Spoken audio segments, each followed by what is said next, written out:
Imagine selling your reputation to save someone you love, just for them to destroy your life. Story time. Let me tell you about a woman called Edwina. Edwina was a hardworking woman living with her husband Elliot in the busy streets of Freetown. They were not rich, but they loved each other deeply. They built their small life together, step by step, hoping that someday things would get better. But one day, their world suddenly collapsed.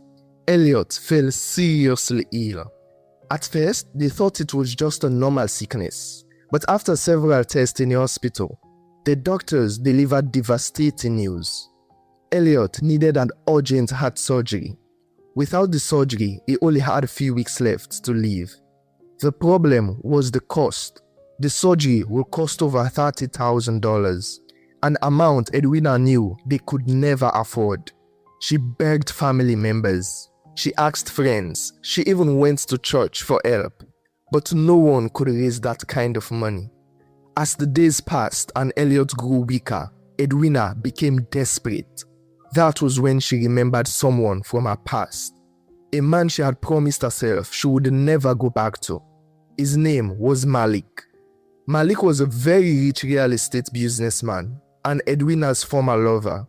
Their relationship in the past had been toxic and painful, which was why she had left him to marry Elliot. But now, with her husband dying in the hospital bed, Edwina felt she had no choice. She went to see Malik. Malik listened as she explained everything. Then he made an offer. He would pay for Elliot's entire surgery.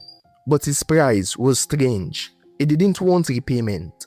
He didn't want interest. All he wanted was 30 days with her. She had to stay in his penthouse as a guest for 30 days. Edwina knew what people would think if they found out. But she also knew something else. Without that money, her husband would die. So she agreed. She lied to Elliot, telling him she had gotten a temporary job in another city and she had to go for a month. Meanwhile, she moved into Malik's luxurious penthouse.